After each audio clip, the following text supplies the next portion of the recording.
இயேசுவில் எனது அன்பிற்குரியவர்களே, உங்களுக்கு என்னுடைய இதயம் கனிந்த வாழ்த்துக்கள். வணக்கம். அன்பானவர்களே, லூக்கா நற்செய்தி 8வது அதிகாரம் 4-15 இயேசு ஆண்டவர் ஒரு உவமை வாயிலாக சொல்லுகிறார். விதைப்பவர் ஒருவர் விதைக்கச் சென்றார். பாதையில் விழுகிறது, பாறை நிலத்தில் விழுகிறது, முச்செடிகள் நடுவே விழுகிறது, நல்ல நிலத்தில் விழுகிறது. நாம் இதில் எந்த இடத்தை சார்ந்தவர்கள்? பாதையை சார்ந்தவர்களா? பாறை போன்றவர்களா? முட்புதர்கள் மத்தியிலே விதைக்கப்பட்ட விதை போன்று நம்முடைய உள்ளத்திலே இறை வார்த்தை விழுகிறதா? அல்லது நல்ல நிலத்தில் விழுந்த விதை போல பலன் தருகிறோமா? பாதையிலே விழுந்தது போகிற போக்கில் பறவைகளை எடுத்து போகிறது. போகிற போக்கில் அப்படியே பெரிய பெரிய கூட்டத்துக்கெல்லாம் போவாங்க. அத்தோட சரி, பைபிள் அப்புறம் எங்கே வீசி எறிகிறாங்கன்னு தெரியாது. பாறையிலே விழுந்த விதை பயங்கர ஆர்வம். பனி ஈரத்திலே அந்த விதைகள் ஈரத்தில் முளைக்க ஆரம்பிக்கும். வெயில் வந்ததும் காய்ந்து போகும். சில சமயங்களில் அவர்களுக்கு அப்படியே தெய்வீகம் பொத்துக்கிட்டு வரும். ஏதாவது தேவைகள் வேறு வழியே இல்லைன்னா அப்ப கடவுள்கிட்ட வந்து விழுவாங்க. மற்ற நேரமெல்லாம் அவங்க இஷ்டம் போல கடவுள் நடக்கணும்.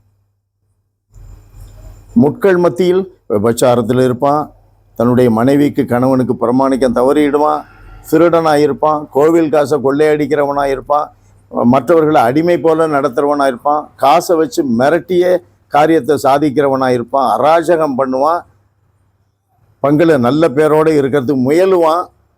அப்படி இருக்கிறவங்கள அப்படியே அவங்கள வாள் பிடிச்சிக்கிட்டே அப்படியே ஆதாயத்தை தேடுவான். ஆனால் கடவுளுடைய வார்த்தை வளராது. கடவுளுக்கு விருப்பமான வாழ்க்கை செயல்முறைகள் அவனிடம் இருக்காது. உலக கவலை, உலக பெருமை, உலக மாயைகள் நெரிக்கப்பட்டுடுவான். ஒரு சில பேர் தான் நல்ல நிலத்தில் விழுந்த விதை போல. அவங்களுக்கு எதிர்ப்பு வந்தாலும் சரி, அவர்களுக்கு கஷ்டங்கள் வந்தாலும் சரி, தவறாக புரிந்து கொள்ளப்பட்டாலும் சரி, வெயில், மழை, பனி, கடுமையான குளிர் எல்லா இடத்திலும் அந்த நல்ல நிலத்தில் விழுந்த விதை போல கடவுளுக்கு பயந்து, அயலானை அன்பு செய்து, கடவுளை அனைத்திற்கு மேலாய் முதன்மைப்படுத்தி தாங்கள் கடவுளை நோக்கி பயணிப்பதில் உறுதியாக இருப்பார்கள்.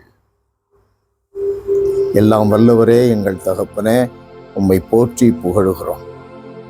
ஆண்டவரே, எங்களை ஒவ்வொரு நாளும் நீர் உமக்கு ஏற்றவர்களாக உருவாக்கிட, செதுக்கி உருவாக்கிட நீர் எவ்வளவோ சூழல்களை கொடுக்கிறீர், வாய்ப்புகளை தருகிறீர், எங்களுக்கு கற்றுக் கொடுக்கிறீர், கரங்களை பிடித்து இழுத்துச் செல்லுகிறீர். இவைகளெல்லாம் மீறியும் கூட உமக்கு எதிராக நாங்கள் நடப்பதில் வல்லமை உள்ளவர்களாக இருக்கிறோம். ஆண்டவரே, நாங்கள் இதயத்தை திறக்காவிடில் கடவுளாக இருக்கிற நீர் கூட என்ன செய்ய முடியும்? நாங்கள் இதயத்தை திறந்து வைக்க வேண்டும். நல்ல நிலம் போல நீர் விரும்புவதெல்லாம் எங்கள் உள்ளத்தில் தங்க வேண்டும்.